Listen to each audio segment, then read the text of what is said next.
Bonjour à tous et bienvenue dans cette émission spéciale consacrée au Festival du Livre de Marseille, festival qui se tient depuis hier au Parc Chanot avec des centaines d'auteurs et d'autrices venus présenter leurs livres.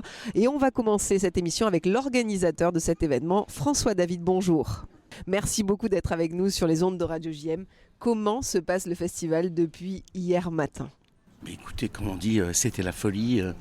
Les gens se sont rués sur leurs auteurs préférés. Et des enfants avec les livres pour les petits, jusqu'à Agnès Martin-Lugan qui avait 400 personnes qui attendaient devant après sa conférence. Donc énormément de monde. Énormément de monde. Et tout profil, des familles. Tout profil des familles, puisqu'il y a des ateliers on le voit. Petits, il y a des BD, il y a... J'ai dire 1000 auteurs, non, parce qu'on a 130 auteurs, donc il y en a pour tous. Et c'était vraiment bien pour la première journée. Quelle était la réaction du public marseillais ? Merci. On n'a jamais eu ça à Marseille depuis que vous faites ça. Donc enfin un festival qui roule et qui fait venir des auteurs connus et qui sont touchables au sens propre. Accessible. Accessible. Et les auteurs sont super contents. Et moi, c'est mon vœu le plus fier. Bien sûr, le public, on a la preuve qu'ils viennent, mais c'est surtout aussi les auteurs et les éditeurs qui nous disent « Waouh, là, vous nous avez mis les petits plats dans les grands, de l'hôtel au repas, il faut choyer les auteurs. » Voilà, c'est très très important. Après, on connaît le contexte économique en ce moment, l'inflation, le pouvoir d'achat, c'est des vrais sujets pour les Français. Est-ce que vous sentez l'impact de ce manque d'argent pour consommer aussi des livres ? Est-ce que les gens achètent autant de livres qu'avant, François David ? Je pense que le livre est encore heureusement un des achats premiers. Il y a bien sûr, il y a la bouffe, comme on dit, hein, mais là... Ils ont beaucoup de choix. Peut-être qu'ils ne prendront pas tous les auteurs qu'ils aiment. Ils n'achèteront pas tous les livres. Mais ils pourront discuter avec le livre qu'ils vont acheter dans leur librairie le mois prochain. Discuter avec l'auteur. Et c'est pas parce qu'il ne te signe pas un livre que tu ne liras pas un jour son livre. Et c'est la proximité entre l'auteur et le lecteur. Et c'est ça qui est important. On rappelle l'importance aussi de la lecture pour les jeunes, pour les... Et nous, avec l'association... C'est votre raison de vivre aussi. C'est notre raison de vivre, l'association Parlez-moi d'un livre. On fait ça toute l'année. D'ailleurs, là, hors les murs, dans la mairie du 9-10, nous avons fait une exposition de planches de BD originales, avec les planches originales de Pagnol, de la gare de mon père, les planches originales, il est là, Monsieur Picard, c'est Pierre Tranchant. On va le recevoir après. C'est vrai, vous allez voir, il est tellement modeste et tellement... Je lui dis, tu es le pape. Alors, qui a eu le plus de queue depuis hier, Agnès Martin-Lugan, qui est donc la présidente du festival. Avec Bernard Werber. Et voilà. Là, il y a eu la foule, en fait. C'est la foule, bien sûr. Là, vous ne pouvez pas imaginer. Enfin, c'est une queue de cinéma pour une première d'un film que tout le monde attend. Alors la spécificité aussi de ce festival, c'est que vous mettez en lumière des écrivains marseillais, c'est aussi un peu le but. Oui. On voit des livres sur le patrimoine marseillais, on voit même des santons à l'égérie de Bernard Tapie. On adore cette idée. Le centenier au Bagnet que j'avais présenté lors d'une dédicace où Madame Tapie était venue à la librairie Prado Paradis, notre partenaire. Il était venu lui demander la permission de faire pour l'anniversaire de la Coupe d'Europe un santon de Bernard Tapie avec la coupe. Donc elle a accepté puisque le santon est là. Et là, les santons flores, ils sont là. C'est rigolo. C'est génial, il y a des petites bulles comme ça, il y a des dégustations de vin aussi dans le salon. Ça, c'est un partenaire qui nous a offert le vin pour les déjeuners. Et on lui a donné c'est même pas le droit, c'est la possibilité. La possibilité.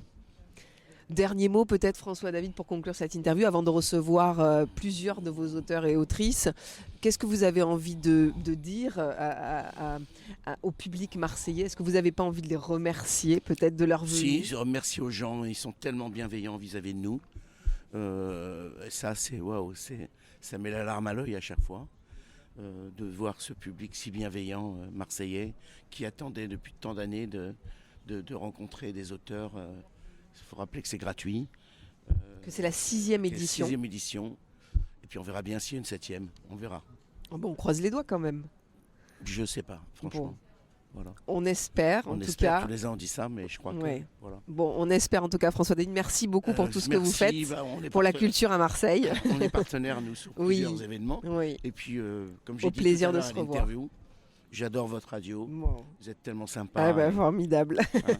Merci beaucoup, bonne François. semaine et j'espère à tous que vous avez passé un bon Shabbat hier. Et je vous embrasse. Nous avons le plaisir de recevoir Dominique Tapie. Bonjour. Bonjour. Merci beaucoup d'être sur les ondes de Radio JM avec nous cet après-midi. Vous venez nous présenter votre dernier livre, Bernard, la fureur de vivre, que vous présentez depuis hier au Festival du Livre de Marseille. Qui mieux pour raconter l'histoire de Bernard Tapie que vous, sa femme? Bien sûr, 52 ans de vie commune, c'est sûr que je suis la mieux placée pour parler de Bernard. Parce que vous avez trop entendu de versions, peut-être, et que vous aviez envie Oui. de donner votre version de l'histoire. Exactement, j'avais envie de rétablir certaines vérités. Il a été tellement décrié, comme c'était un homme hors norme, je suis donc la mieux placée pour remettre les choses À leur place. dans leur place. Mais vous avez Exactement. pris le temps aussi d'écrire ce livre. Oui. C'était important de... C'était très important, très important. Je ne l'ai pas fait toute seule parce que j'étais accompagnée de Catherine Siguret, avec laquelle j'ai eu tout de suite une très bonne entente. Et nous avons donc écrit ce livre à 4 mains. Si vous deviez résumer, alors c'est très difficile de résumer Bernard Tapie en quelques mots, mais quelle est pour vous la meilleure définition de votre mari? D'abord une intelligence vive, la bravoure, la générosité. Est-ce que vous n'avez pas aussi ressenti le besoin d'écrire ces mots? Pour vous aussi? Évidemment, je dis toujours que j'ai posé des mots sur mes mots, MAUX. Et ce livre est un livre vérité et aussi un livre thérapeutique. Ça m'a fait beaucoup de bien. Vous abordez tous les sujets sans tabou? Tout. Toute ma vie est dans ce livre. Je me suis beaucoup livrée. Une mise à nu en quelque Ah, mais sorte. complètement. Ça Ce n'a qui pas été m'a difficile? moi-même étonnée, mais je pense que j'avais besoin de ça. C'est quand même difficile cet exercice, surtout que j'imagine que vous êtes attendu. C'est-à-dire que les gens ont envie de lire ce livre. Bien sûr, je suis très attendue, surtout dans le Sud. Et pour moi, c'est une joie d'être ici, à ce festival parfaitement organisé. Et je fais des rencontres extraordinaires. Les gens viennent vers moi. Et c'est un peu comme si Bernard avait laissé une trace et que je vienne récupérer toutes ces émotions et cette empathie à mon encontre. Quelle est la réaction du public quand ils viennent vous voir sur votre stand, qui vous demandent une signature sur votre livre? J'imagine qu'il y a des mots de sympathie toujours. Tout le temps, tout le temps. Qu'est-ce C'est toujours plein de bienveillance, de compassion. Mais vous savez, les gens ont un sixième sens. Ils savent très bien que tout ce qui a été raconté sur mon mari, il faut en prendre et en laisser. Et je ressens ça. Et ils me le disent. Particulièrement à Marseille, évidemment, puisque Bernard Tapie reste une figure Ah oui, emblématique. Ici, il l'appelle le boss. Ça me fait rire. Mais oui, Ouais, ça me fait rire. C'est le Mais boss. Ah oui, c'est le boss. alors oui, mais est-ce que vous comprenez pourquoi?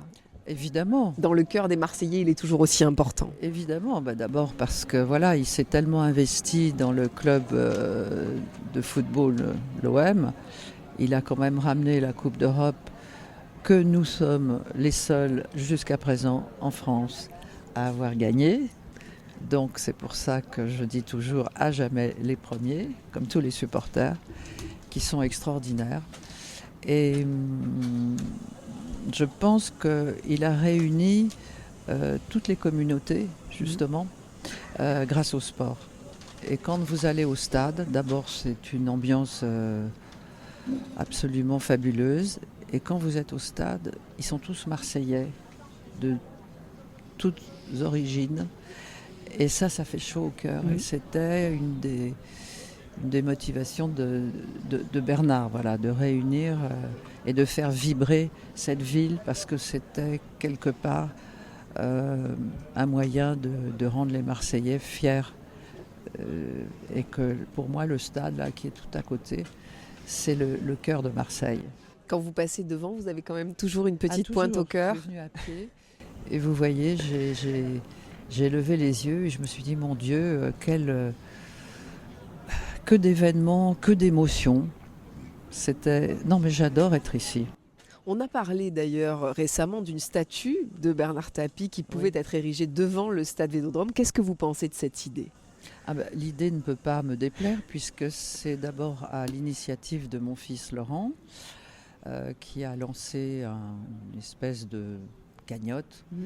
Et voilà, je crois qu'on va bientôt arriver au bout. L'artiste a déjà été contacté et la mairie a donné son accord pour ériger cette statue sur l'esplanade. Pour vous, c'est le plus bel des hommages ? Le plus beau Oui, des hommages ? Oui, parce que je trouve que franchement, avec ce qu'il a amené dans le football, surtout à Marseille, il y a un grand vide. Et c'est même dommage que ce soit la famille qui soit obligée de lancer ça. Mais bon, c'est comme ça. Alors avant la statue, on peut voir en face de votre stand les santons Bernard Tapie. Est-ce que vous avez été surpris justement de cette idée de pouvoir mettre un Bernard Tapie dans sa crèche de Noël ? Oui, ça m'a surprise. Ça lui aurait plu selon vous ? Mais le centenier est venu me demander l'autorisation, que je lui ai donnée évidemment.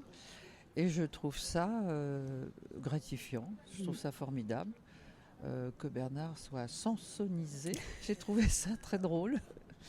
Et non, je ne peux pas être contre. Non, Vous trouvez qu'il est bien fait ? Une belle reconnaissance. Oui, il est bien fait. Bon, je lui ai dit, je trouve dommage qu'on lui ait mis du rouge à lèvres, ça ne colle pas tellement à son image. À l'image de Bernard qui était très viril.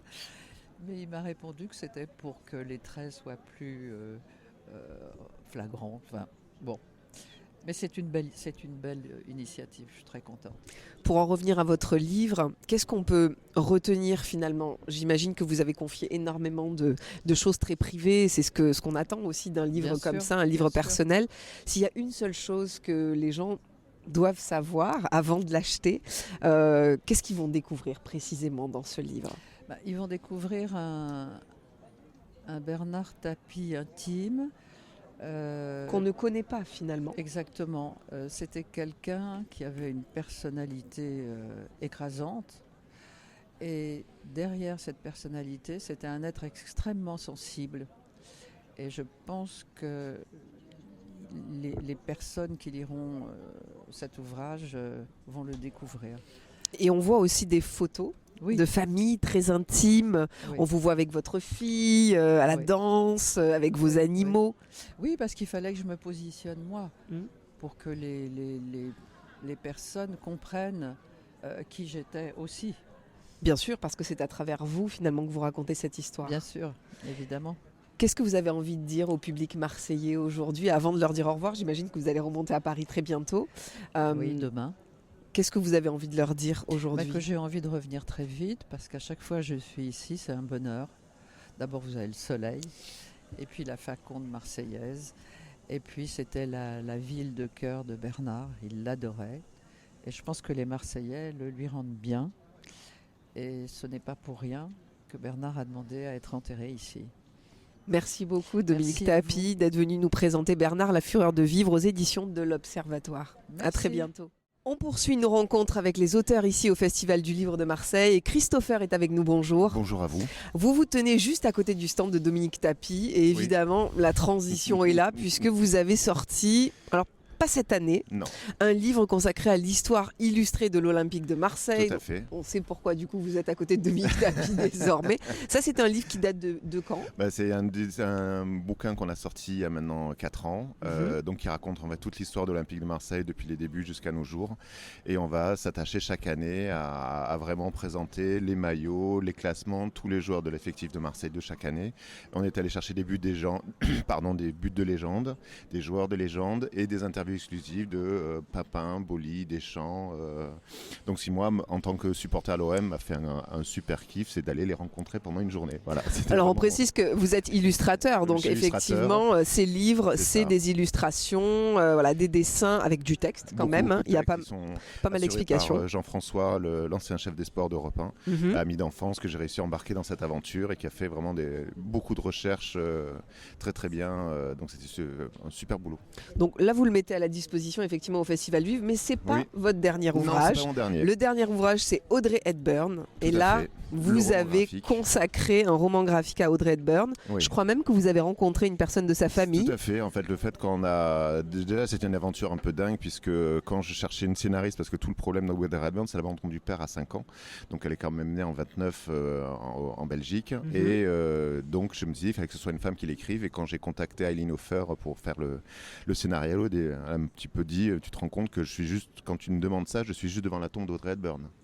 Donc on s'est dit que les planètes étaient alignées, et quand on a commencé à travailler sur le projet tous les deux, on est arrivé à peu près à la 50e page où on a envoyé les planches à Luca Dotti, le second fils d'Audrey Hepburn, Oui. et il nous a dit merci, parce qu'enfin on comprend ce que maman a vécu pendant la Seconde Guerre mondiale, avec les rafles, avec où ils devaient cacher les juifs chez eux, donc avec elle, alors qu'Audrey Hepburn a quand même une mère qui était nazie, et sa fille Audrey était dans la résistance avec son père, et quand son oncle a été tué, et qu'on lit dans le journal Anne Frank qu'à un moment une personne éminente des Pays-Bas a été abattue, c'était l'oncle d'Audrey Hepburn. Donc oui. c'est toute la vie d'Audrey est liée aussi avec celui d'Anne Frank, puisque souvent on a demandé à ce qu'elle le fasse, qu'elle fasse l'adaptation, qu'elle a toujours refusé, parce qu'elle, pour elle, c'était beaucoup trop violent, avec tous ces souvenirs de guerre qu'elle a vécu, puisqu'elle a été elle devait servir de traductrice, comme elle parlait anglais, pour les Allemands quand ils capturaient des aviateurs anglais.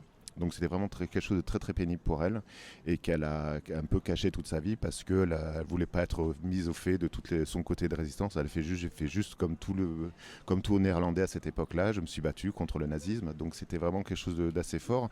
Et toute sa vie après, donc c'est là où avec Luca on a vraiment travaillé à être le plus précis possible dans les dates, dans les moments et dans les événements, où il nous a aiguillés. Comme à un moment je racontais la rencontre de Audrey Hepburn en 1953, lorsqu'elle a rencontré Hubert de Givenchy, qui sont plus grands amis, parce qu'elle est quand même devenue l'icône de la mode.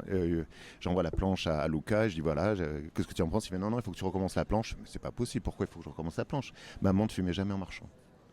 Voilà, donc comme moi j'avais dessiné Audrey avec la cigarette à la main traversant la rue, il a fallu que je recommence la planche. Le diable se cache dans les détails, on est d'accord. C'est un vrai bonheur, parce que ça a été tout l'album comme ça, et ça a été une très très belle émotion de 2 ans de travail où voilà, d'arriver à rencontrer le fils de Luca Dotti, qui nous met ce gentil mot en train de nous dire que c'était sans doute un des plus bels hommages qui a été jamais rendu sur sa mère. Voilà, je pense qu'on a fait le job. C'est surtout un visage qu'on ne connaît pas d'Audrey Hepburn, et c'est ça qui est intéressant. C'est ça, oui, parce que c'est vraiment toute sa vie, même quand elle finit toute sa vie, ces 5 dernières années. Avec l'UNICEF, c'est quelque chose qu'en Suisse ils connaissent très très bien, puisqu'elle était très présente dans tout ce côté-là, mais nous en France on a vraiment plus ce côté de l'actrice, de la star, de la superstar, femme de mode, l'élégance même, alors que c'est quand même et voilà, c'était une femme qui, en plus d'être belle, parlait 6 langues avec un raffinement incroyable. Et quand on voit la fin de sa vie où elle se bat pour l'UNICEF et les enfants dans le monde, c'est vraiment très émouvant, parce c'est ces enfants à elle qu'on est en train d'arracher, parce qu'ils sont dans la malnutrition et les guerres, et elle ne pouvait absolument pas supporter ça. À partir de quel âge on peut lire votre ouvrage? Moi, j'ai énormément, je suis très surpris, parce que là ça fait maintenant 4 mois que le bouquin est sorti, on est là déjà à la 3e réimpression, c'est un gros succès j'ai énormément de jeunes filles de 12-13 ans qui ont dit oui, mais j'ai entendu parler d'Audrey Hepburn dans des séries télé, où en termes de luxe et de raffinement ils parlent d'Audrey, donc elles viennent acheter le livre à partir de 12 ans, 10-12 ans, ça se lit sans aucun problème. Et beaucoup de personnes aussi, de personnes âgées qui me disent c'est super Audrey Hepburn, comme ça les souvenirs de films le dimanche avec ma fille et mon fils, c'est les souvenirs, les madeleines. Et puis voilà, c'est une femme que nous on a un peu essayé de représenter comme un ange,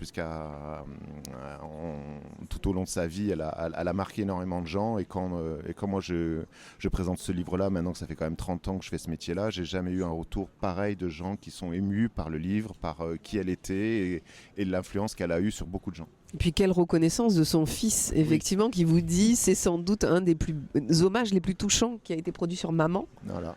C'est une sacrée reconnaissance au-delà du public. Parce que moi, c'était vraiment comme ça que je l'ai vu dès le départ. Quand on en discutait avec Michel Lafon, mon éditeur, c'était d'avoir quelque chose où on va parler de quelqu'un de notre famille. En fait, moi, Audrey, j'ai toujours vécu avec elle. Tous les étés, je me faisais un film d'Audrey Hepburn. Mais j'étais content de la voir. Et là, vraiment, d'arriver à ce point-là de reconnaissance de la part de son fils, et donc derrière les médias qui suivent derrière, les libraires aussi et les ventes, je me dis que finalement, 30 ans après sa mort, elle marque toujours ce siècle-là ce destin d'une femme qui quand même voulait être danseuse et finit comme l'une des égéries de Givenchy et de la mode et de l'élégance. Voilà, donc c'est vrai que c'est un vrai bonheur de travailler ça, en plus avec Luca Dotti qui, comme sa mère, parlait 6 langues couramment, faisait qu'on a vraiment pu travailler dans tous les petits détails. Est-ce qu'elle est facile à dessiner, Audrey Hepburn? Ça c'est une bonne question.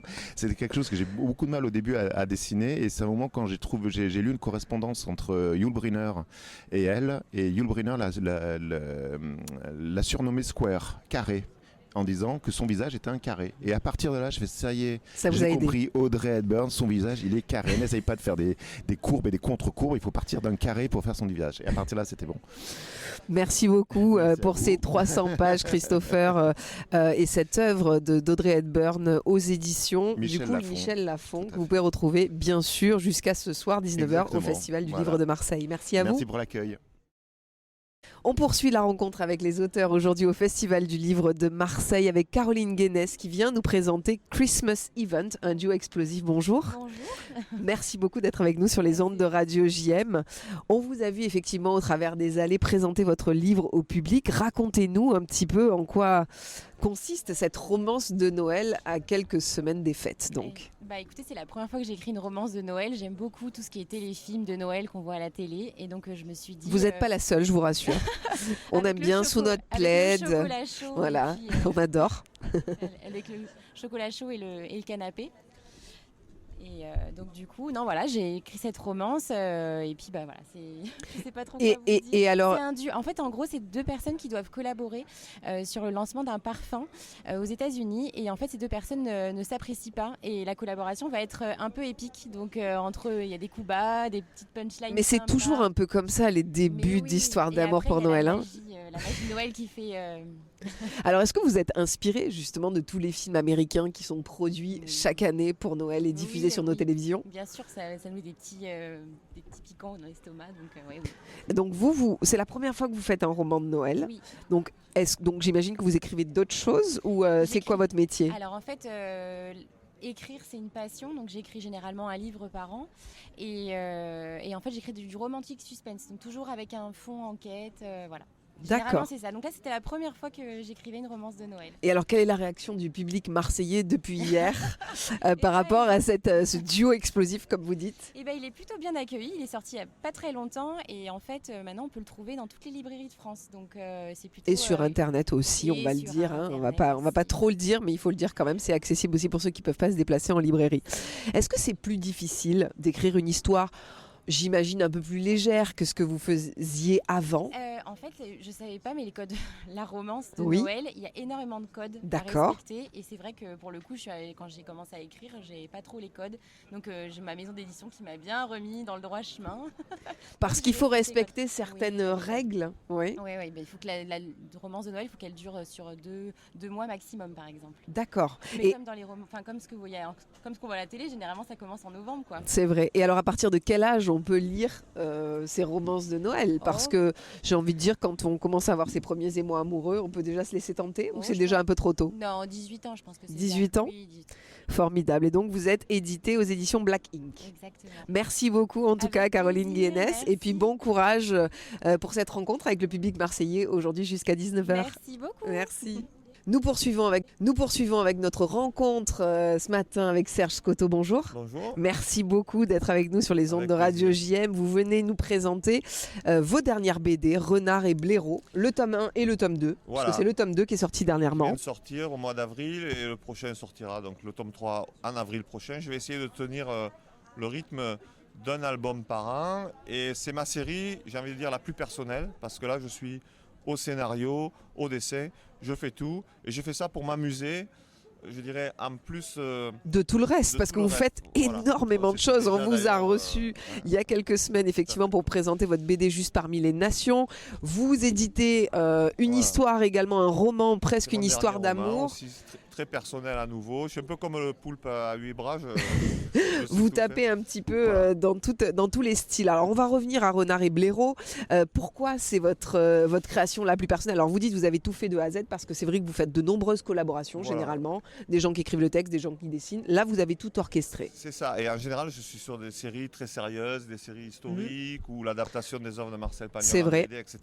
Alors que là il s'agit de s'amuser dans un style graphique assez expéditif parce que comme je travaille beaucoup au scénario, il me reste peu de temps pour dessiner et je m'impose quand même, j'ai envie de dire que lorsque j'ai fini ma journée de travail, je fais des heures sup, je me mets à ma planche à dessin et je travaille sur mon album personnel dans un style qui rappelle le dessin de presse parce que j'ai commencé dans la presse satirique. Mon premier travail professionnel, c'était de faire le dessin d'actualité dans la PQR en 1984, vous n'étiez pas né. Et j'ai travaillé pas avec loin. Fluide Glacial, enfin vous voyez, j'ai grandi dans cet esprit un peu de la BD satirique. J'ai eu 20 ans en 1983, c'est-à-dire à une époque où on avait le droit de rire de tout sans que tout se fasse polémique, etc. Et j'ai gardé cette culture-là de la satire et du 36e degré que je cultive dans cette série. Ce sont des petits fabliaux de 4 pages où je revisite la société des hommes à travers le petit théâtre des animaux qui parlent. Bon, on connaît le procédé finalement depuis La Fontaine pour mieux mordre au mollet des puissants et traiter les problèmes sociaux. Il y a toujours des messages derrière, voilà, c'est ça, évidemment. Et votre style aussi est un peu différent des autres BD, je constate. Oui, c'est ça, c'est très années 80 aussi, c'est-à-dire c'est tout fait à la main. Un peu vintage. Il y a pas de Photoshop, c'est du vintage revendiqué. Alors c'est vrai que les jeunes de 20 ans, quand ils voient ça, je dirais qu'ils ont presque plus les codes. Et oui. Voilà, c'est de la BD à l'ancienne, j'ai envie de dire, et je le revendique. J'assume mon côté OK boomer, j'ai 60 balais. J'aime la BD d'antan, c'est-à-dire il y a une mesure humaine dans la BD faite à la main. C'est merveilleux la palette graphique, mais je ne sais pas comment dire. Là, pour moi, il y a un rapport. Vous voyez même le lettrage, il y a aucun tout est très épais, oui. Tout est très épais. Oui. C'est mon style, voilà. C'est presque du dessin d'enfant, mais c'est de la BD d'adulte. Oui. Mais justement, vous avez été dessinateur de presse. Qu'est-ce que vous pensez, parce que vous nous l'avez un petit peu dit, mais de la situation des dessinateurs de presse aujourd'hui qui ont du mal parfois à prendre le crayon pour parler de l'actualité. Alors écoutez, vraiment, je vais me faire volontiers leur porte-parole parce que je suis le cofondateur du Festival international de la caricature, du dessin de presse et de la satire, qui s'est tenu pendant une 13aine d'années à l'Estac, dans les quartiers nord de Marseille. On avait cofondé ça avec mon ami Fatih Bourayou, qui était un exilé politique, qui avait fui l'Algérie à cause de... parce que j'ai envie de dire que ces caricatures lui posaient quelques problèmes. Et il avait fui in extremis, il s'est retrouvé en France, où il est réfugié. Et on a fondé ce festival. Après, évidemment, il y a toute une association et des équipes qui se sont agrégées. Mais notre idée, c'était... on l'avait senti venir, j'ai envie de dire. Et malheureusement, les événements nous ont donné raison ensuite. Pourquoi on avait voulu le faire dans les quartiers nord? Parce qu'on avait senti ce besoin d'expliquer finalement à la population la plus concernée par ce malentendu qu'il peut y avoir autour de la caricature, ce que c'était. On était parti du principe que quelqu'un qui se fait tirer le portrait par un caricaturiste... après, il ne va pas avoir envie de leur tirer dessus. Et or, vous vous êtes trompé. On s'est trompé, malheureusement. J'ai presque envie de dire que malheureusement, on ne s'est pas trompé, parce qu'on sentait que ça allait dégénérer. Et ça ne s'est pas arrangé depuis l'affaire Charlie. Tout le monde a été Charlie au moment des attentats. Pendant un an, et puis maintenant, c'est plus le cas. Mais au contraire, ça ne s'est pas arrangé. Au contraire, maintenant, c'est plus le cas. Il y a une frilosité. La plupart des journaux se sont débarrassés de leurs caricaturistes. Les caricaturistes, ils n'arrivent plus à faire le moindre dessin polémique. Au contraire, on a tout résolu par le retrait. Le retrait. Tout simplement. Le retrait. Alors que ça aurait dû être une reconquête, dire on ne peut pas abandonner cet espace, tout ça. Il aurait dû, au contraire, voilà. Mais pourquoi? Parce que la politique, c'est mieux au milieu de tout ça? Par lâcheté, je ne sais pas pourquoi. Mais en fait, on a tout perdu et ceux qui ont fait ces attentats ont tout gagné finalement. Mais aujourd'hui, vous militez pour ça parce qu'on n'entend pas vraiment les dessinateurs de presse. Est-ce qu'ils ont peur aussi? Alors d'abord, est-ce qu'on leur donne beaucoup la parole? Ensuite, ils ont peur parce qu'ils ont besoin de manger et qu'à un moment donné, on fait ce qu'on nous dit. C'est-à-dire que... Alors je vais vous donner un truc, moi, que j'avais quand j'étais dessinateur de presse. pour faire passer mon dessin. Et c'était dans les années 80, à l'époque il y avait une liberté d'expression que les moins de 20 ans, comme on dit, ne peuvent pas connaître.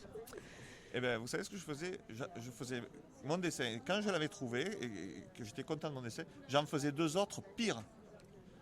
Pourquoi? Parce que si je montrais juste mon dessin au rédacteur en chef, il me disait non. Mais je lui ai montré les 3. Et ah mon Dieu, non, pas possible.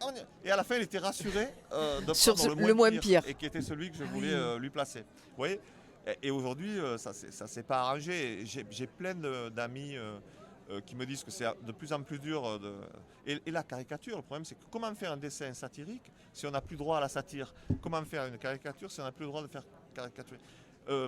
La blague, il faut bien à un moment donné se moquer de quelqu'un, vous voyez ce que je veux dire? Alors il y a un autre espace de liberté, c'est les réseaux sociaux. Moi je vois beaucoup quand même de dessins sur les réseaux sociaux. Il y a au moins cet espace-là qui est détenu par les dessinateurs. Mais tout à fait, et ça correspond à la place que tenaient avant les médias alternatifs, les fanzines, l'underground. Alors aujourd'hui, il y a cette liberté sur les réseaux sociaux, mais vous voyez bien qu'au nom de la tempérance, on essaye aussi de la limiter. Alors moi, je vais vous dire quelque chose qui aujourd'hui n'est plus entendable. Personnellement, je milite, et il faudrait que j'ai plus de temps pour le développer, mais je prends le risque de le dire de but en blanc. Moi, je milite depuis toujours pour une liberté d'expression inconditionnelle.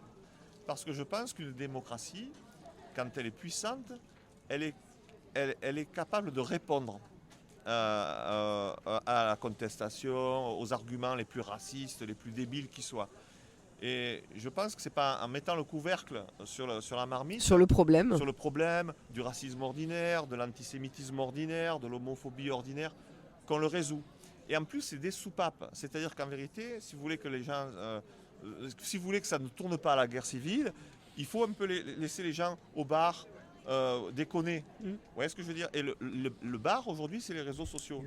Et vous voyez, c'est cet humour un peu lourd. Au bar, on se moque de son copain et tout. Et ça tombe par terre comme les épluchures de cacahuètes. On boit le pastis et on n'y pense plus. Or, aujourd'hui, on ne peut tellement plus... je veux dire qu'à force de vouloir... être consensuel. On prépare, on fait monter toutes ces haines finalement. Et ces fantasmes. Mettre de l'huile, c'est la meilleure façon de mettre de l'huile sur le feu. Ça devient du fantasme. Ah, on ne peut plus rien dire. Vous voyez, il n'y a rien de plus terrible pour la liberté d'expression que quand vous entendez, on ne peut plus rien dire. Mais c'est important que vous disiez ça aujourd'hui, Serge Cotto, et on le voit aussi à travers votre travail, parce qu'on vous avait reçu, comme on l'a dit, pour les justes parmi les nations, une très belle BD qui raconte justement comment ça s'est passé à l'époque, à travers des dessins extrêmement justes. On voit aussi votre travail sur Marcel Pagnol, que vous continuez. Là aussi, il y a toute une œuvre poétique qui est perpétuée malgré la disparition de Marcel Pagnol. Et qui était très subversif, Marcel Pagnol. Et oui. Vous voyez, c'est exactement ça. On parle de caricature, c'est un caricaturiste. On parle de fable sociétale. Marcel Pagnol, d'abord, il était d'une modernité et d'une audace inégalé, ce qui fait qu'au-delà du folklore et du patrimoine provençal, il était quand même l'écrivain français et le français tout court le plus connu de son temps, et tourné dans tous les pays, à Hollywood, machin. Mais aujourd'hui encore. Et aujourd'hui encore. Et pourquoi? Parce qu'on dit la pagnolade avec mépris, mais toutes les valeurs humaines sont déclinées dans Pagnol, et on est toujours dans la tragicomédie. C'est-à-dire qu'il sait qu'il faut de l'humour pour faire passer le drame. Et on rit devant des histoires horribles. On rit devant Marius alors que c'est l'histoire d'une pauvre fille mère. Vous voyez, on a regardé ça. Non mais bien sûr. Vérité, c'est horrible. Qui se fait abandonner par son... on l'oblige de force à se marier avec un vieux barbon. Et l'eau des collines, c'est pareil. En Provençal. Il y a 3 morts dans l'eau des collines. Et puis que Bouffig qui tue le braconnier. Et c'est quand même l'histoire. On rit en écoutant l'histoire. C'est dramatique. D'un père qui va tuer son fils pour 3 gouttes d'eau. Vous voyez, c'est dramatique. Mais il appuie toujours là où ça fait mal. Il nous fait nous intéresser de près à l'humanité parce que c'est toujours des histoires de pauvres gens, de bistrotiers, de marchands de coquillages, de chevriers, des gens qu'on ne regarderait même pas dans la rue. Et d'un coup, lui, il zoome dessus. Il y a un focus qui est fait sur ces gens. Toute l'humanité est là, tout le drame est là. Le drame, c'est pas... Vous voyez, il y a des terribles guerres dans le monde. Ok, on n'a pas besoin d'en parler. Ok, le monde est en guerre en ce moment. Okay. Mais en même temps, ce que nous dit Pagnol, c'est la guerre est là. Déjà, dans le microcosme voilà, dans notre quotidien. Dans votre quotidien. Et la haine est là. Regardez dans l'eau des collines, ceux de Crespin qui ne veulent pas parler à ceux d'Allo. Et la guerre est là. Et en fait, c'est un fabuliste qui nous montre que la guerre est déjà là avec nos voisins. Et c'est une façon de lancer l'alarme à laquelle moi je suis très sensible. Merci beaucoup pour tout ce que vous faites, Serge Coteau. Merci à vous de m'avoir accueilli. Avec grand plaisir, et puis bon courage pour cette rencontre avec le public marseillais, notamment sur vos 2 dernières BD, Renard et Blaireau, en tome 1 et 2, et votre roman, regarde, alors faut que je le montre, édité par François David, l'organisateur de ce festival du livre. Merci alors, beaucoup. C'est très décapant tout ça aussi. On va prendre connaissance de tout ça. Et c'est que vous nous donnez beaucoup de travail chaque année. Vous sortez quand même, vous avez un débit de sortie de livres assez important. J'ai un débit tout court, vous avez vu, je suis très bavard. Mais donc c'est pour dire que ce que je fais en général, c'est du classique décapant. Nous poursuivons nos rencontres ici au Festival du Livre de Marseille avec Jessica Hugues. Bonjour. Bonjour, merci. Vous venez de nous présenter votre livre Combattante pour la vie qui est sorti le 14 septembre dernier. Vous allez nous raconter votre histoire parce que je pense qu'elle est assez exceptionnelle. L'organisateur du Festival du Livre nous a parlé de vous mardi en interview sur notre radio. Il nous a dit il faut absolument que tu rencontres Jessica Hugues. Elle a une histoire incroyable.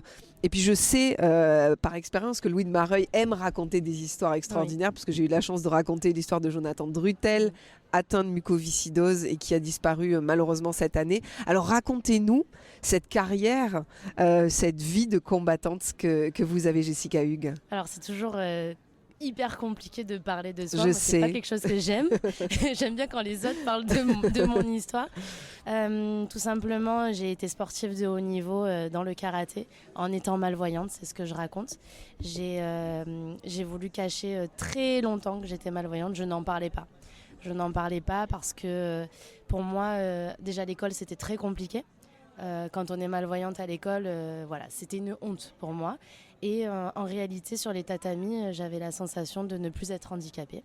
Donc c'est aussi pour ça que ça a été pour moi un échappatoire, le karaté, et qu'il était hors de question que je dise que je ne voyais pas parce que je ne voulais pas qu'on me ferme les portes du haut niveau, alors que je savais que j'avais les capacités pour concourir avec les valides et pas chez les non-valides. Et comment vous avez géré ça, du coup ? Parce que j'imagine que la déficience que vous aviez au niveau de la vue, elle était quand même là sur les tatamis. Elle a toujours été là et souvent je dis que j'avais sûrement un 6e sens. Parce que là, en fait, ce qui est très troublant, je le sais, c'est que quand on me regarde, on pense que je vois, alors que je ne vois presque rien. C'est très compliqué, c'est paradoxal avec mon physique et encore une fois, c'est pour ça que j'aime dire ne jamais juger sur l'apparence. Parce que là, j'ai mes lentilles. Avec mes lentilles, j'ai moins d'un 10e sur chaque œil. Et en fait, je ne vois vos silhouettes, je ne vois pas les traits de vos visages. Et ça a toujours été comme ça, même au karaté. Donc, c'est-à-dire que je suis dans mon monde à moi. C'est pour ça que j'aime bien dire que je ne vois pas la vie comme tout le monde. Mais cette phrase a un sens bien plus significatif pour moi. Et en fait, au karaté, je ressens beaucoup les choses. Et je m'adapte très facilement dans l'univers, je sens les vibrations, je suis... les gens, en tout cas, quand on m'écoute parler ou quand on me pose des questions, on me dit oui, vous êtes doté de pouvoirs magiques. Non, pas du tout. C'est juste que je sens les vibrations. Je pense que quand on perd un sens... Vous en développez d'autres. Voilà, exactement. Et alors du coup, comment vous avez réussi à gérer ces compétitions au plus haut niveau sans même y voir ? Je m'adapte continuellement. Je pense que l'adaptation, c'est ma règle numéro 1. Il y avait des moments où vraiment je souffrais d'énormes migraines parce que moi, les lumières, c'est atroce pour moi. Alors en compétition de karaté, il y a des spots. Oui. S'adapter continuellement avec les migraines, la fatigue, le fait que je sois encore plus éblouie. En plus, ma maladie, quand on est fatigué, c'est encore pire. Il y a encore plus de voiles qui se mettent sur les yeux. Mais j'étais dans mon univers. Mais est-ce que le côté psychologique n'est pas hyper important dans ce genre de moment ? Parce que effectivement, vous avez votre bulle, comme vous dites, mais ça doit quand même être dur d'être seul face à soi-même et d'être face à des gens qui ne peuvent pas vous comprendre. C'est le plus dur, encore plus aujourd'hui, parce que, comme je vous l'ai dit, voilà l'apparence et ce qu'il y a derrière. Mais vu que je m'adapte tout le temps et au final, comme je disais à une amie tout à l'heure, personne ne peut être à ma place, mais en même temps, tout ce que je fais, je suis fière aussi, c'est un peu mon combat aussi de ma vie, je l'ai toujours eu. Et je m'adapte et... Vous continuez le karaté encore aujourd'hui ? J'enseigne. Vous enseignez ? J'enseigne le Vous avez quel âge ? J'ai 30 ans. Enfin, je vais sur mes 30 ans. Ah oui, vous êtes toute jeune. Oui. Et du coup, comment vous en êtes venue à écrire votre histoire? Comment Louis de Mareuil vous a convaincu d'écrire votre histoire?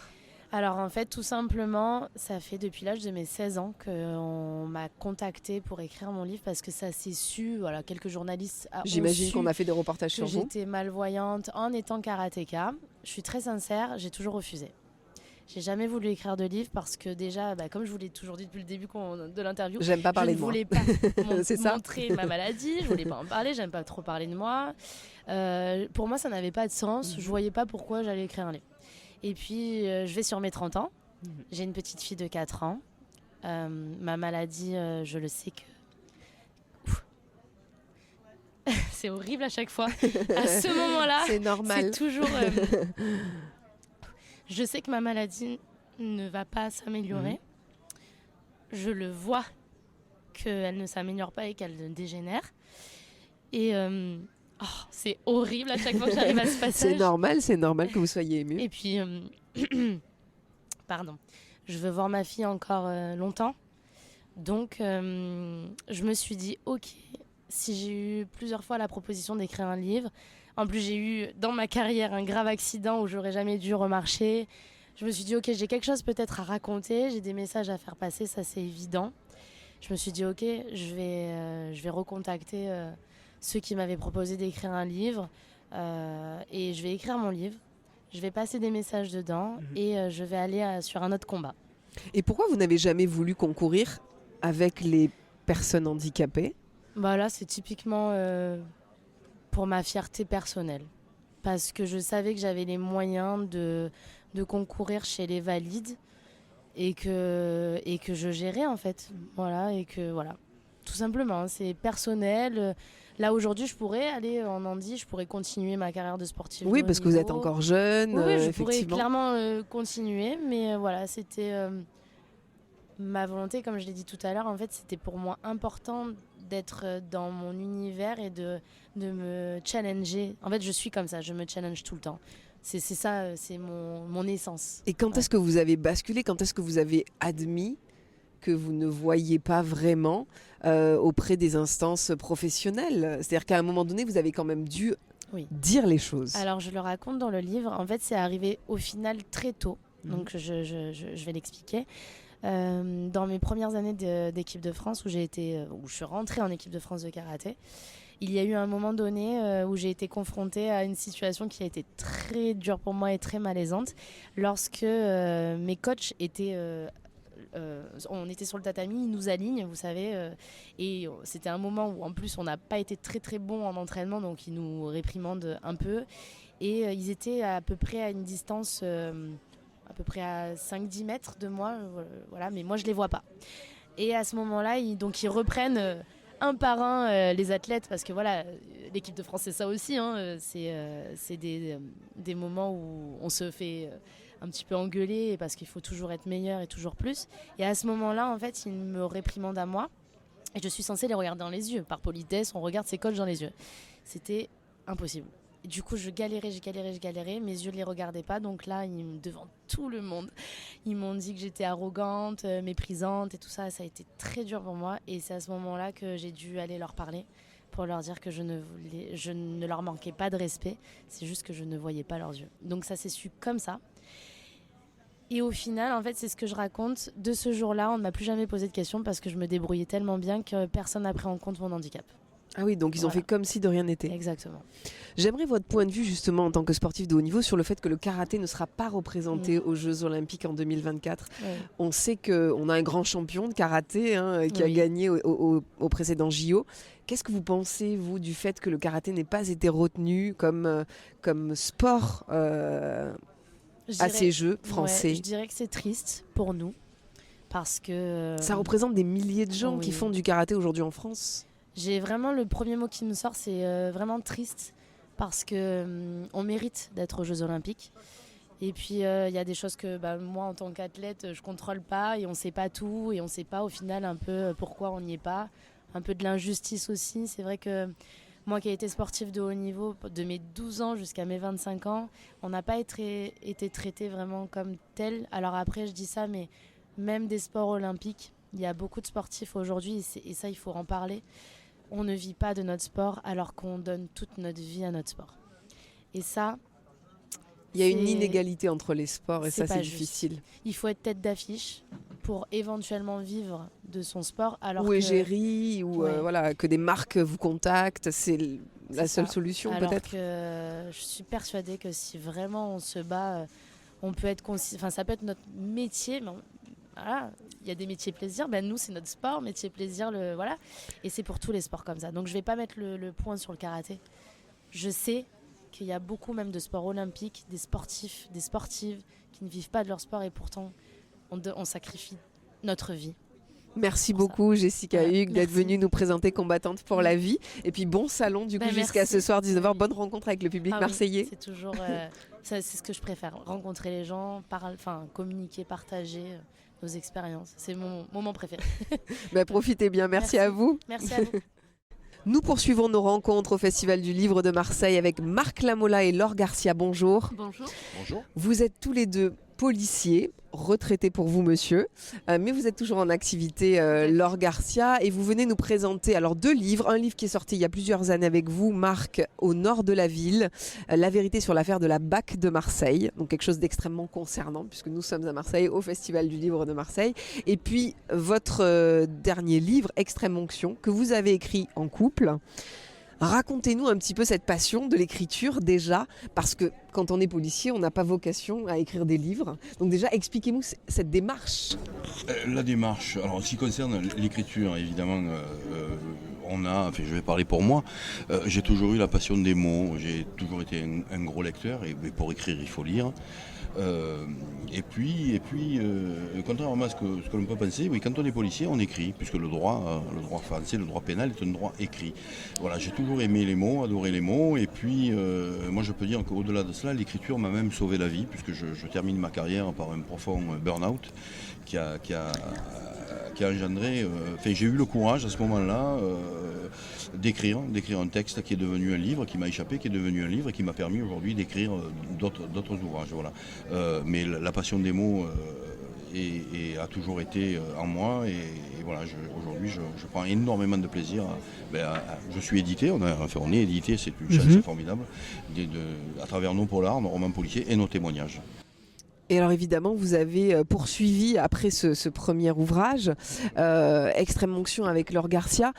Quelle est la différence finalement entre les 2 livres et pourquoi vous avez voulu vous greffer aux écrits finalement de votre mari? Alors je ne me suis pas greffée parce que en fait, comme le disait Marc, moi aussi j'ai la passion des mots et j'ai écrit des témoignages en amont. Donc nous sommes retrouvés effectivement autour de cette passion commune et donc l'idée en fait de ce polar Extrême Onction qui se passe également sur Marseille et librement inspiré de nos expériences professionnelles. Donc là c'est un polar qui se passe dans les quartiers nord de Marseille.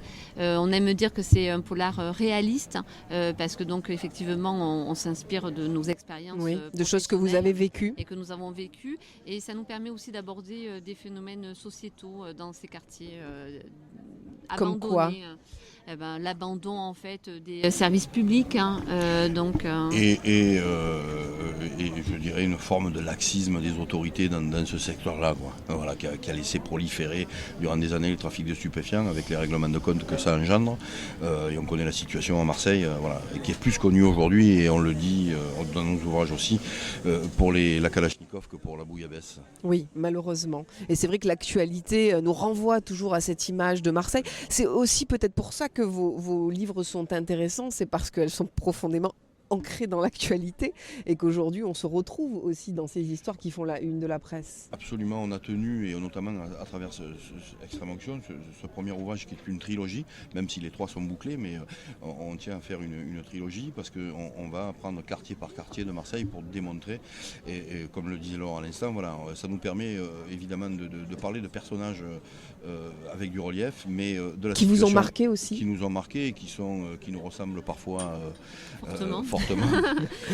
Ça nous permet de parler des problématiques marseillaises. Voilà, cette ville qui est, quand on la connaît, complexe. Le chaud et le froid. Le tiède n'existe pas. À Marseille, on l'aime ou on la déteste. Beaucoup en parlent sans la connaître. Nous, on la connaît bien. Moi, j'y suis né, j'y ai grandi. J'ai grandi dans les quartiers nord.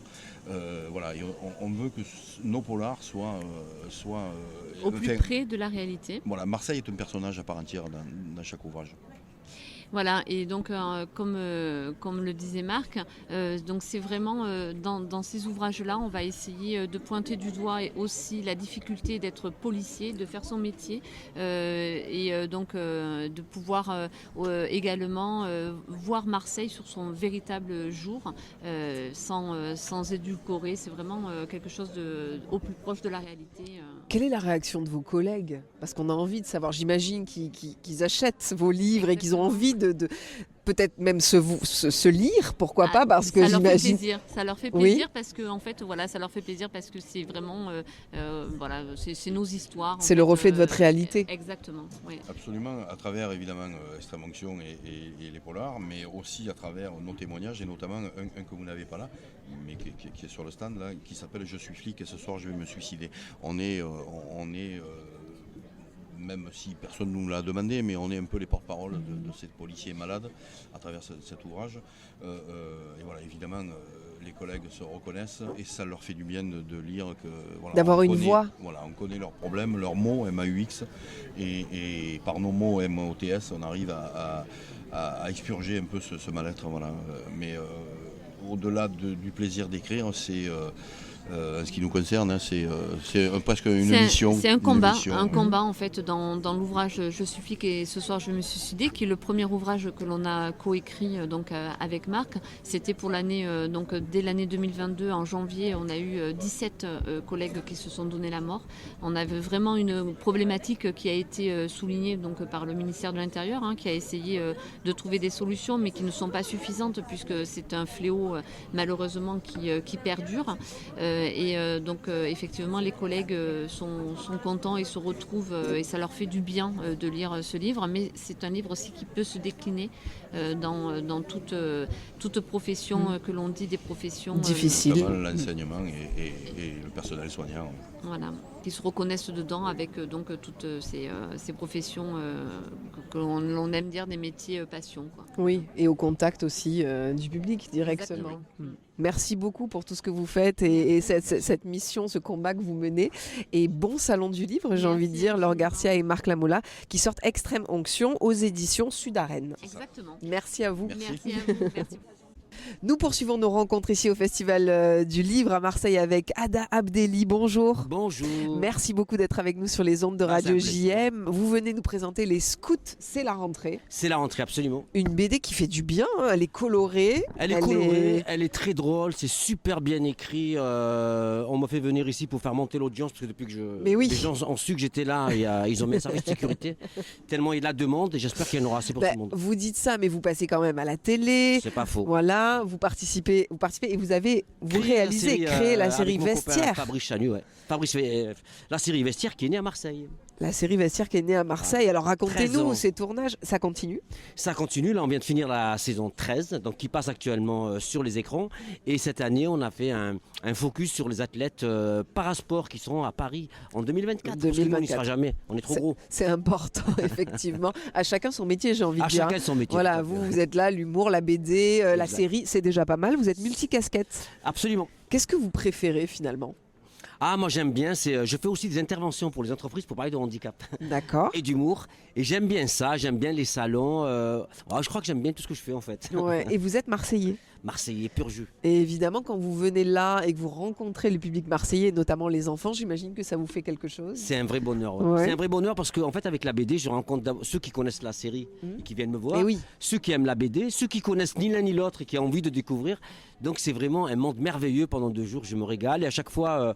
mon ami Fonfon m'invite et c'est toujours un bonheur d'être là. Vous êtes au scénario ou au dessin du coup? Non, je suis au scénario. Vous êtes au scénario. Je pense que je ne demanderai même pas un exemplaire. Oui, je vous rassure, moi c'est pareil. Hein. On n'est pas tous faits pour la même chose, donc oui, c'est bien que. Et donc au niveau du scénario, écrire des BD, moi ça m'a toujours fasciné parce que c'est quand même un exercice à part. On est sur des petites bulles, Absolument. il faut communiquer des émotions, il faut être bref, il faut être précis et surtout il faut que les enfants comprennent vite. Il faut que les enfants comprennent et que ça parle à tout le monde. Mais oui. Mais moi j'ai été élevé à ça, je présume un peu comme vous. On a tous connu, voilà, les Gaston Lagaffe, les Boulet Bill, etc. Donc j'ai vraiment été élevé à ça. Vestiaire, c'est une série courte, chaque épisode dure 2-3 minutes, donc j'ai un peu l'habitude d'écrire court. J'espère percutant, en tout cas c'est ce qui marche. Et du coup ça a été assez facile. Bon, il faut dire que j'ai été guidé par le dessinateur Cédric Gourbani. Mais comment ça marche? Est-ce que vous écrivez les textes et après il dessine ou est-ce qu'il dessine et vous écrivez les textes? J'écris les textes et après il dessine et il s'inspire des dessins. Enfin de ce que j'écris, il m'envoie ce qu'on appelle des planches. Oui. Avec comment lui il a imaginé le truc. Et lui en fait c'est un metteur en scène. Je lui envoie l'histoire et lui il la met en scène. Donc j'ai un peu l'habitude pour la télé, j'écris, puis un réalisateur qui met en scène ce que j'ai écrit. Donc voilà, j'ai un peu l'habitude d'être mené, mais d'être à l'origine. Et alors, à partir de quel âge on peut lire ces BD? La BD, elle est vraiment... Déjà oui, mais en plus j'ai vraiment un truc que j'ai voulu familial comme les BD que moi j'ai aimé enfant. Et donc il y a des enfants qui ne savent pas lire mais qui jouent avec, qui l'apprennent, qui l'ouvrent, etc. Puis je sais que ça reste parce que moi j'ai des BD, voilà... On ne dirait pas, mais j'ai 56 ans, donc j'ai des BD qui ont plus de 40 ans. Vous les faites pas. Ouais, merci beaucoup. J'adore cette radio. Et du coup, donc je garde ça, et puis voilà, on se le passe. Et je pense que c'est ça la BD. C'est un des premiers contacts avec la lecture, c'est hyper important pour les enfants. Oui, c'est vrai que c'est important. On devrait même le mettre dans les écoles, j'ai envie de dire. Oui. J'ai la chance que certaines bibliothèques à Marseille ont commandé la BD. Parfois, quelques écoles m'appellent pour en parler, pour parler aussi de la série, parce que c'est aussi important de parler, alors ça se voit pas, mais de parler du handicap aussi. Bien sûr, et, évidemment. Vu par les enfants, c'est quand même la relève, quoi. Donc c'est vachement intéressant d'échanger avec eux autour de ça. Mais vous abordez le handicap avec humour, et c'est ça qui fait la différence. On est Marseillais, on ne l'est pas. Hein.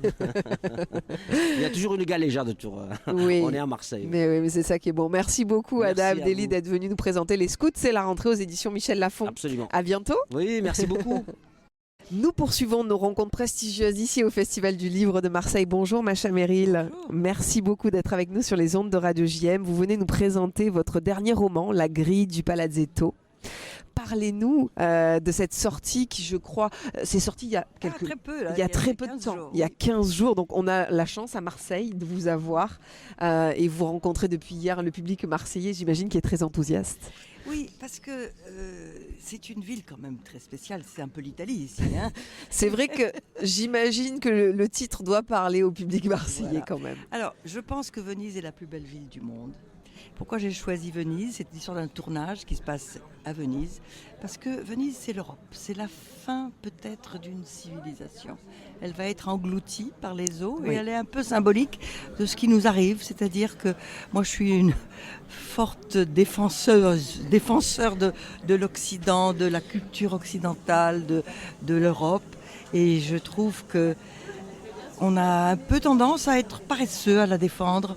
Et quand je vais de temps en temps, je ne sais pas si vous m'avez vu sur LCI, Darius Rochebin, il se moque toujours de moi parce qu'il me dit vous êtes la seule à continuer à vous battre pour les valeurs européennes.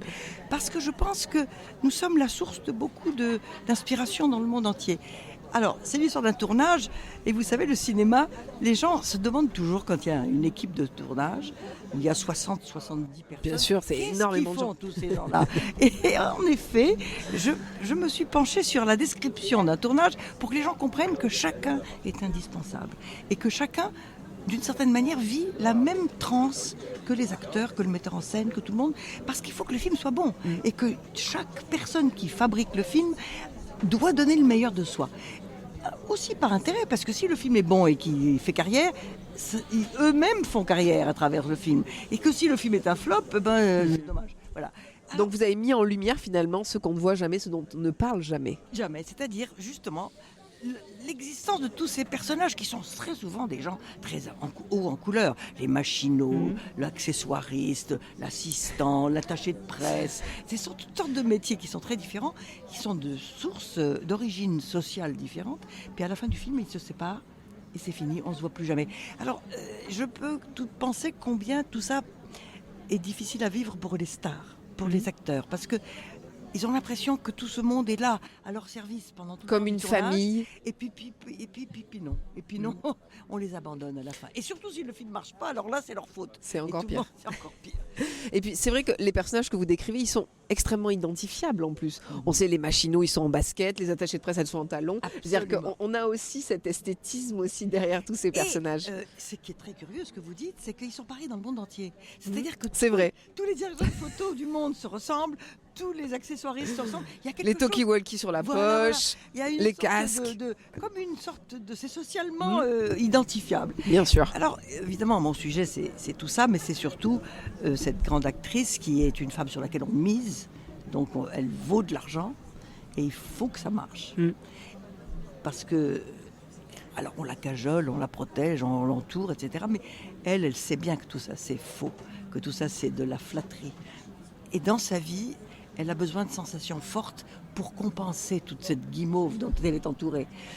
Alors j'ai inventé un personnage qui est un jeune juif qui vient de Géorgie, qui fait son alaya, qui va rentrer en Israël, comme ça existe encore maintenant. Mais dans les années 70 particulièrement, c'était le moment où le monde russe s'était ouvert et où Khrouchtchev avait autorisé les Juifs à quitter la Russie. Donc il est complètement vierge, il connaît rien du cinéma et il découvre tout ce monde qui d'abord l'horrifie. On le met comme gardien, comme garde-churme, parce que comme elle fait le mur de temps en temps et qu'elle va dans les boîtes malfamées s'encanailler, on le prie de rester auprès d'elle et de la surveiller. Alors il la trouve insupportable, parce qu'elle est insupportable. Elle a de mauvaises manières, elle boit de la bière, elle se tient mal. Et puis, un beau jour, il voit les rushs du film. Par hasard, il est dans la salle de projection et il voit le visage de cette femme qui n'a rien à voir avec celle qu'il voit tous les jours. Et cette magie-là, je vous assure, ça existe. Il y a des visages qui sont particulièrement photogéniques et surtout qui nous disent des choses sur nous. Mais est-ce que vous n'avez pas vécu ce type de choses aussi en tant qu'actrice? Vous vous êtes vue sur grand écran. Est-ce que finalement, c'est pas aussi... C'est très mystérieux. Vous savez, moi, quand je me vois, c'est pas moi. Je suis vous n'avez pas l'impression quand c'est bien, quand je suis bien photographiée, comme dans les grands films que j'ai faits, alors je suis éblouie, mais c'est pas moi. C'est justement cette espèce de mystère qui est à travers la caméra. Mais pour la vie, moi, je suis pas une star, c'est ça ma chance. Et d'ailleurs, j'ai écrit ce livre pour m'expliquer à moi-même pourquoi je ne suis pas une star. Parce que j'ai pas voulu. J'ai pas eu cette Il y a une volonté ténacité, quand même. Voilà, de faire toujours la même chose, de pas changer de physique, être toujours la même que celle qu'on a aimée. Vous vous rendez compte l'esclavage ? Et je pense à toutes ces grandes stars d'une époque qui en plus se modifiaient. C'est-à-dire, alors maintenant il y a la chirurgie. Mais vous les avez vues de près en plus, j'imagine, oui. ces actrices. Et je les plains. Vous savez, je les plains. Mais finalement, c'est beau de vieillir. Ça prouve qu'on est vivant. Et puis pas seulement ça, moi je veux surtout pas regarder, j'ai jamais rien fait. Je veux Mais vous êtes voir magnifique. Mon visage vieillir, je veux voir mes rides, je veux voir comment je vais devenir. Parce qu'en plus, on ne fait pas une carrière. On en fait une à 20 ans, une à 30, une à 40, une à 50 et on continue. Moi je continue. Le 9 décembre, donc samedi prochain, regardez-moi sur FR3. Il y a un très joli téléfilm qui s'appelle Enquête parallèle. Je fais la maman de Florence Pernel, qui est l'héroïne de ce téléfilm, qui va d'ailleurs être une série qu'on va continuer l'année prochaine. Et je suis là. Mais on parle beaucoup justement de ces actrices qui ont du mal à faire carrière, passer 40 ans. Et on le dit à Hollywood, en France, et certaines actrices françaises aujourd'hui revendiquent un petit peu ces droits en disant ce n'est pas normal, il faut que les femmes... Mais qu'est-ce que vous pensez de tout ça ? Écoutez, je pense du bien quand même, parce que ça a beaucoup... MeToo a beaucoup... obliger les hommes à avoir un autre regard. À se dire, il faudrait qu'on fasse tourner des femmes plus âgées. Alors maintenant, il y a quand même la coquetterie qui est terrible. Les femmes qui se font de la chirurgie esthétique croient qu'elles s'améliorent. Et en fait, c'est pas vrai. Mais non. C'est ça le problème. Il y en a très peu sur lesquelles ça réussit. La plupart, ce qu'elles ne savent pas, c'est que quand tu as fait l'intervention, dans 2 ans, dans 3 ans, c'est plus pareil. Parce que le corps, il bouge, et je suis très... Il y a des malentendus, là, qui sont beaucoup dus aussi à la mode, à la photo, au diktat de ces femmes très minces et très jeunes. Et on prend des filles de 15 ans pour faire des photos de mode. Il faut résister à tout ça, mais, excusez-moi, ça fait partie de l'intelligence d'une actrice. C'est vrai. Alors, quand on est une vraie actrice...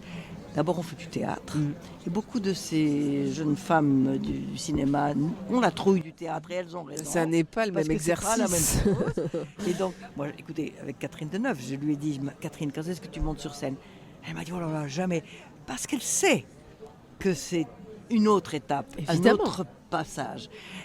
Alors, voilà, je dirais maintenant aux jeunes filles qui voudraient faire ce métier, faites une école de théâtre, faites du théâtre. Ne vous regardez pas dans la glace trop. Et surtout, ne pensez pas que vous êtes un modèle pour vendre des bijoux et des robes. Quand tu vas au Festival de Cannes, tu vois que des filles qui sont des portants. Des portants. Voilà. C'est vrai que c'est un peu donc, ça. C'est pas ça, c'est pas le même métier. Dernière question, Macha Merrill, quelle est la réaction du public marseillais depuis hier? Qu'est-ce que les gens vous disent quand ils vous demandent un autographe sur votre livre? J'imagine qu'ils vous sollicitent pour des photos, vous êtes quand même c'est une star. Dans tous les salons, il y a beaucoup qui viennent faire le selfie et qui n'achètent pas le livre. Ici, ils achètent un peu. Mais ce qui me fait infiniment plaisir, c'est que mes interventions à la télévision et ailleurs ont marqué autant que mes films et que mes livres. Et que les gens viennent me dire « Merci, vous nous donnez du courage, vous êtes une femme qui donne de l'espoir ». Et je pense que c'est mon rôle. Et je pense que c'est le rôle de toutes les personnes publiques. Quand on est quelqu'un dont on connaît le visage, on a une responsabilité. Absolument. Et donc je pense que je l'assume et j'entends beaucoup de gens qui viennent m'en remercier. Merci beaucoup Macha Merrill qui est venue nous présenter la grille du Palazzetto. Je voudrais vous dire aussi sur la situation au Moyen-Orient. Oui. Moi qui n'ai pas toujours été sioniste, je suis en ce moment complètement du côté d'Israël. Je pense que j'ai été horrifiée du grand silence après le 7 octobre. Et qu'il faut commencer par régler cette question parce que là, c'était la barbarie et c'est pas humain. Après, on verra. La question de la Palestine. J'espère que ce conflit permettra de le régler une fois pour toutes. Que pensez-vous là de la libération des otages depuis 2 jours et les situations dans lesquelles tout ça se passe? Qu'est-ce que je vous dis? Tout ça est horrifiant parce qu'il faut quand même se rappeler que ce sont des otages et que ces monstres-là ont pris des civils et des enfants. C'est dans leur maison, dans leur vie. Inimaginable. Mais peut-être que tout ça sera utile. Peut-être que ce grand sacrifice permettra d'éveiller la question palestinienne une fois pour toutes. Voilà. Merci beaucoup Macha Merrill pour ces mots et bon salon du coup à Marseille. Nous poursuivons avec Robin Fischoff. Bonjour. Bonjour. Vous venez nous présenter votre dernier roman, Mekiro. Oui, alors dernier premier roman, peut-être pas le dernier justement, mais premier roman. Le premier, je vous le souhaite. Pas le dernier, ça c'est sûr. Vous avez reçu le prix du roman de la Gendarmerie nationale 2023. Oui, exactement. C'est assez incroyable pour un premier ouvrage. Alors oui, tout à fait. Je suis assez, d'autant plus fier puisque vous êtes gendarme. Donc, oui, c'est ça qui est génial. On a reçu des flics juste avant vous, qui justement écrivent des histoires sur des policiers, et là on reçoit un gendarme qui a reçu le prix de la gendarmerie. Bon, a priori c'est plutôt logique.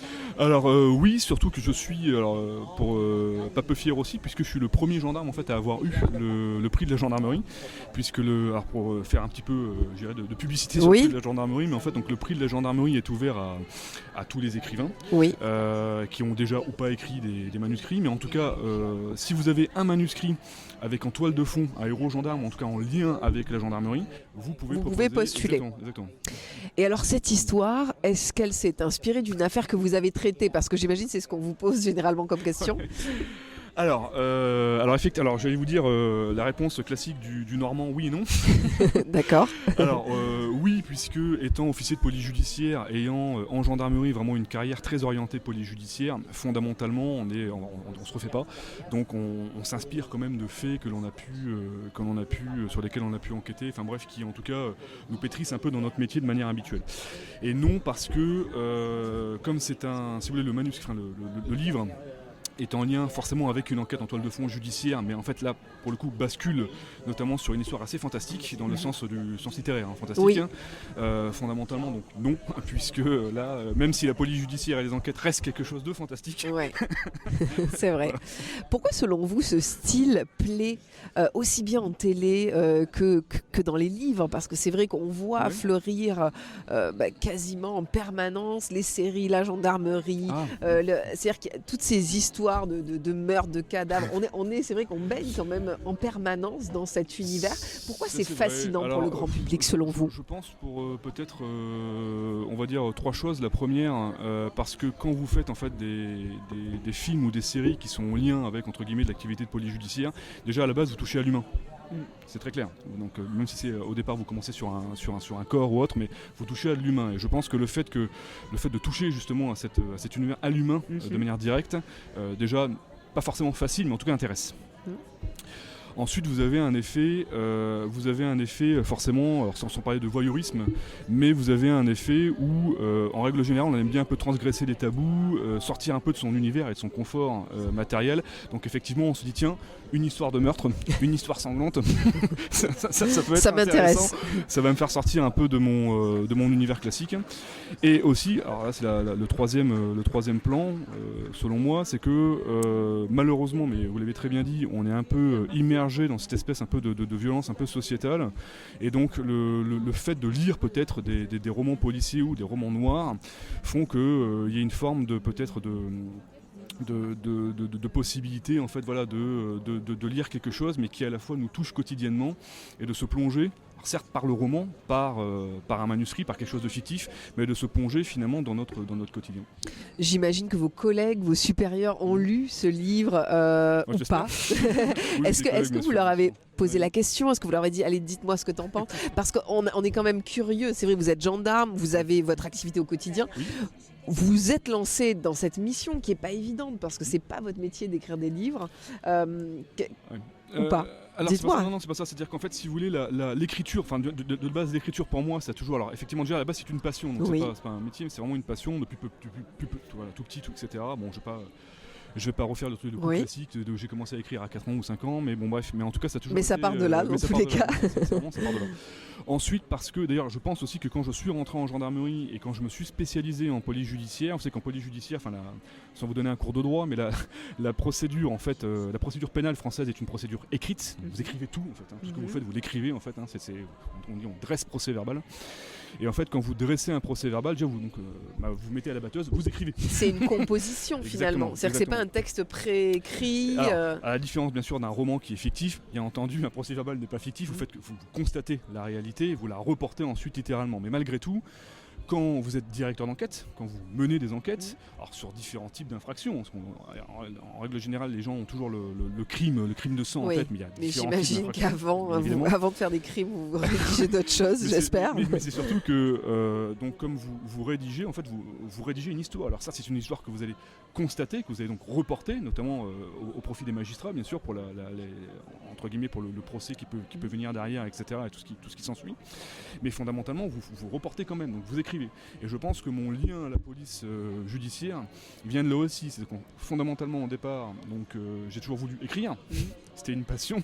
Et en fait, ça s'est mis au travers de mon travail par la police judiciaire. Et est-ce que vous allez poursuivre du coup? Oui. J'imagine cette mission, parce que si vous avez eu le prix du roman de la gendarmerie, c'est qu'il y a quand même un peu de talent derrière. Et j'imagine que on attend aussi une suite. Alors oui, alors peut-être pas pour l'instant. Alors il y aura une suite à Mekiro. Il y aura fondamentalement une suite qui est déjà dans ma tête, ça c'est sûr. Par contre, oui, je vous cache pas que là, je suis en train de terminer un deuxième manuscrit qui n'est pas forcément en lien avec Mekiro, en tout cas qui ne sera pas la suite de Mekiro, mais qui reprendra un peu cette toile de fond, c'est-à-dire de l'univers polar un peu fantastique. Voilà, bon. On verra bien si on arrivera à le publier.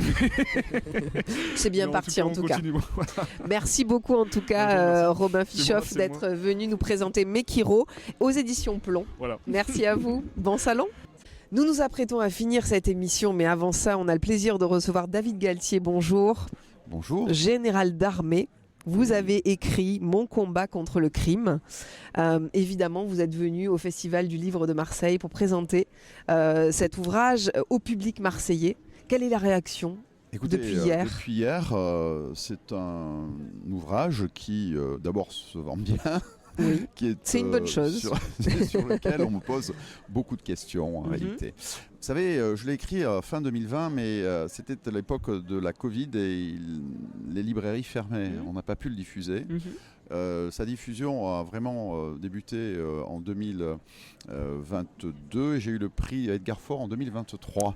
Donc ça reste Donc, finalement ça reste très actuel. Mais au-delà de cette actualité, c'est qu'il s'agit en réalité d'affaires criminelles qui ont commencé dans les années 80 avec Grégory et qui se terminent avec le crash de la Germanwings en 2015. Ah oui. Donc finalement vous couvrez des générations. Absolument, c'est plusieurs dizaines d'années et ce sont des affaires criminels qui ont alimenté bien souvent les scénarios d'émissions un peu cultes à la télévision française et ailleurs. Mais encore aujourd'hui, on continue à faire des émissions sur Omar Haddad. Exactement. C'est quand même assez incroyable. Il y a une fascination. Il y a des décisions de justice qui sont récentes d'ailleurs. Vous citez une affaire Omar Haddad où la chambre d'accusation pour la demande en révision auprès de la Cour de cassation a définitivement, me semble-t-il, clos le débat sur l'affaire Omar Haddad et j'avais un peu anticipé cette décision en disant quelle était ma conviction sur la culpabilité d'Omar Haddad et donc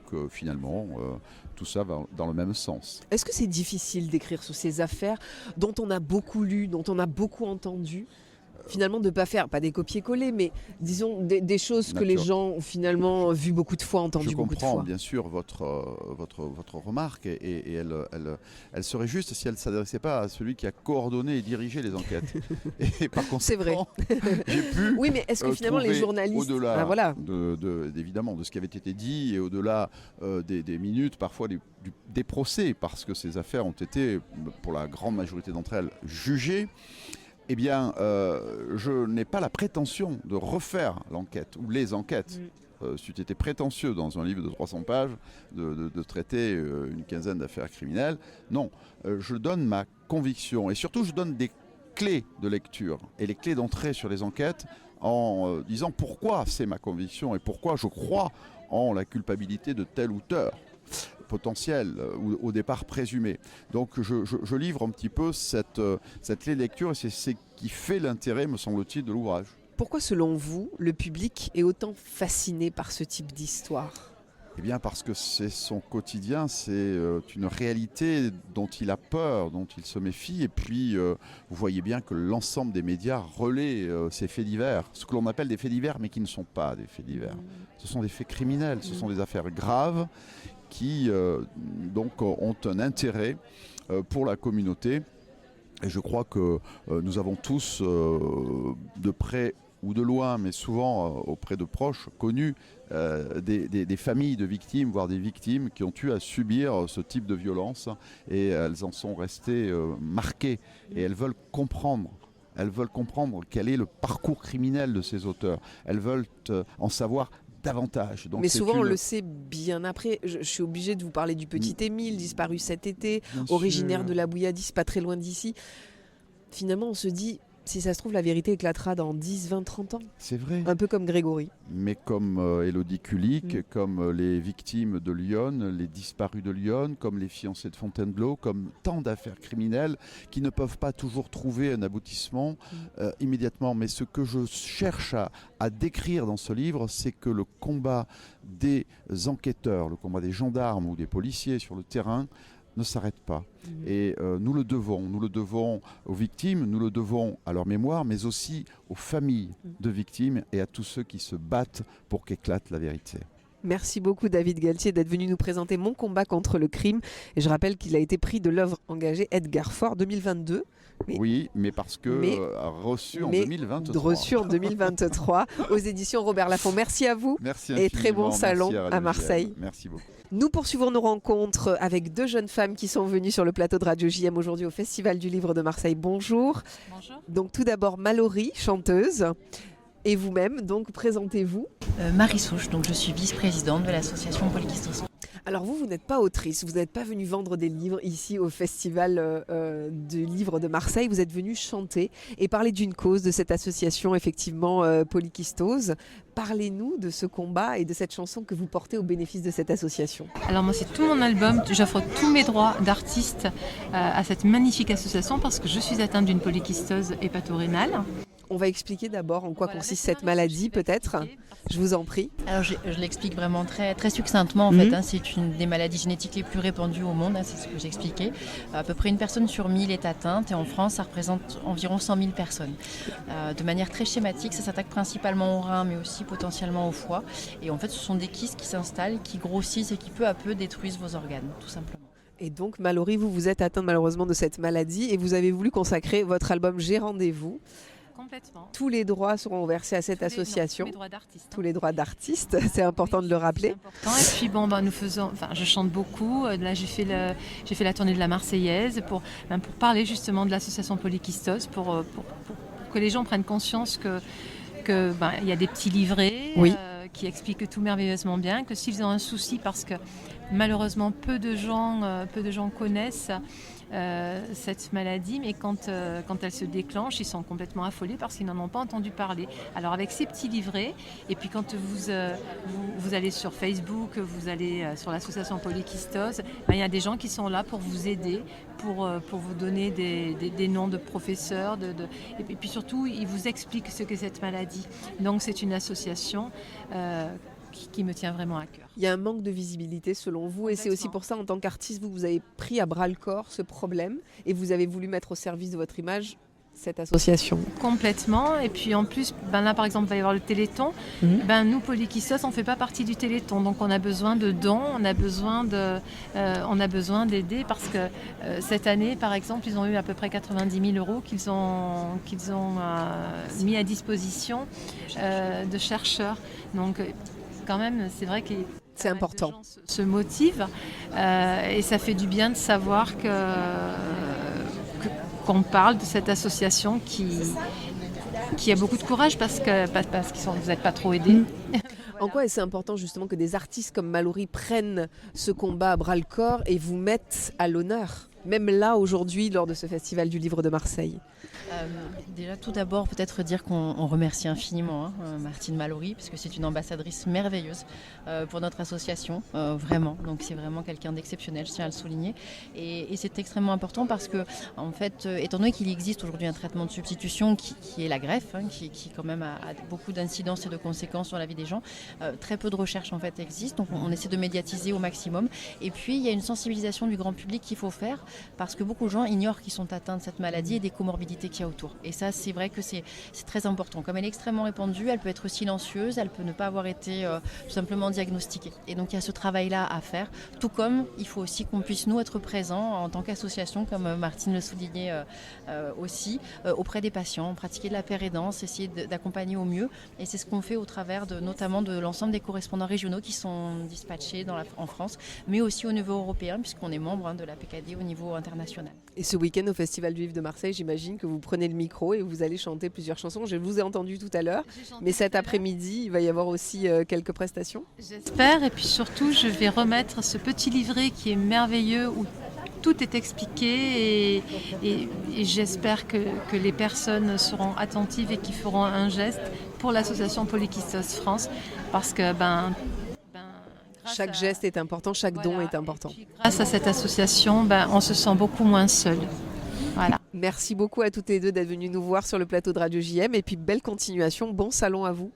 Nous allons conclure cette émission consacrée au Festival du Livre de Marseille. Nous sommes là depuis 2 heures en direct pour parler de ces nombreux auteurs et de ces nombreuses autrices qui sont venus signer les livres auprès d'un public marseillais. Et nous allons conclure avec un magnifique livre de témoignages avec vous, Katia Guiragossian. Bonjour. Merci d'être avec nous sur les ondes de Radio JM. On va parler de ce livre, Mélinée Manouchian. Ouais. Manouchian qui est une figure emblématique qui va bientôt rentrer au Panthéon, comme l'a annoncé Emmanuel Macron. On a envie d'en savoir plus évidemment sur ce personnage mythique. Il a sa statue à Marseille, il est un personnage incontournable à Marseille. Comment vous pourriez-vous le résumer, vous qui avez travaillé sur ces témoignages? Justement, c'est difficile de le résumer parce que c'était vraiment un personnage à multiples facettes, c'est-à-dire qu'on connaît la figure emblématique, comme vous l'avez souligné, de résistant, mais c'était également un poète, un humaniste, un universaliste. Il s'intéressait à énormément de domaines. S'il n'avait pas été exécuté un 21 février, je pense qu'il aurait pu devenir critique d'art, critique musicale, faire bien d'autres choses parce qu'on a retrouvé quelques carnet avec ses notes. C'est ce qui le rend très vivant dans ce livre qui est la réédition du livre de ma grand-tante Mélinée Manouchian, avec toute une partie des documents inédits que j'ai pu trouver en effectuant mes recherches, notamment pour le documentaire que je m'apprête à réaliser. Et on a voulu partager toutes ces belles découvertes qui rendent un Missak extrêmement vivant, qui le donnent plein de vie, avec les mots de sa main, toutes les notes qu'il prenait, les spectacles auxquels il assistait, ses réflexions, ses pensées. C'est extrêmement dense comme travail. On sent la diversité des documents, on le voit, les photos, il faut tout légender. Pour pas que ça soit brouillon, il faut aussi avoir les idées claires. Oui, et les éditeurs ont fait un très très beau travail d'éclairage avec toutes les annotations. Ouais. Et oui. Alors ce documentaire, il va apparaître quand? Et vous allez le réaliser bientôt? C'est en cours, oui. Et évidemment la date... n'est pas encore su, mais est-ce que c'est difficile de monter un documentaire? Oui, c'est difficile, mais je pense comme toute création, c'est-à-dire qu'il faut vraiment une volonté forte, il faut s'accrocher, il faut convaincre. Mais est-ce qu'on a besoin de convaincre de l'importance d'un tel personnage? On n'a pas besoin de convaincre de l'importance d'un tel personnage, mais on a besoin de convaincre de sa légitimité d'utiliser ce médium. Voilà. Et c'est toujours un peu délicat. Mais bien sûr, c'est un travail extrêmement important. Et puis, il va y avoir beaucoup d'œuvres qui vont éclairer le personnage de Missak et des FTP Moi et de tous ces combattants de la liberté. Mais c'est vrai que mon travail à moi, en tout cas sur mon documentaire, c'est vraiment par le prisme de la petite histoire, de découvrir la grande. C'est quelque chose de beaucoup plus intime, beaucoup plus personnel. Et j'espère que le public sera au rendez-vous. Vous allez tourner à Marseille ou pas? Parce que Marseille... Bien sûr, ils sont arrivés à Marseille. Et oui. Oui, donc bien sûr Marseille. Et c'est quand même voilà, je vis à Marseille maintenant. Voilà, il est cité, il est représenté aussi. Voilà, on a une statue près du Vieux-Port. On sent quand même que c'est un personnage important pour la cité phocéenne. Est-ce que vous êtes en lien avec des institutions locales qui vous aident peut-être à monter des événements d'hommage? Oui. Et je pense que toute l'année 2024 va être consacrée à rendre des hommages sous forme d'exposition, de projection. Bien sûr. Et on rappelle que c'est une exclusivité puisque ce livre sort le 30 novembre. Le 30 novembre. Donc vous le présentez ici au Festival du Livre de Marseille en exclusivité auprès du public marseillais. Et quelle est la réaction des gens qui viennent vous voir? Ils sont très heureux parce qu'ils disent que c'est vraiment éclairant et que vraiment ils sont fascinés par l'écriture de Missak, d'avoir des petits mots. On a l'impression qu'il est vivant, c'est-à-dire qu'il quitte entre guillemets l'habit de martyr et il devient vivant et on le découvre voilà en pleine réflexion et c'est très touchant, je pense. Merci beaucoup en tout cas Katia d'avoir été avec nous pour conclure cette émission spéciale en direct du Festival du Livre de Marseille. On vous souhaite bon courage jusqu'à ce soir 19h à la rencontre de votre public. Et puis évidemment on sera là pour votre documentaire également au visionnage. Merci à vous. Merci à vous de nous avoir suivis sur Radio JM. Je vous retrouve demain pour le Flash Info de 8h30. Très belle fin d'après-midi à tous.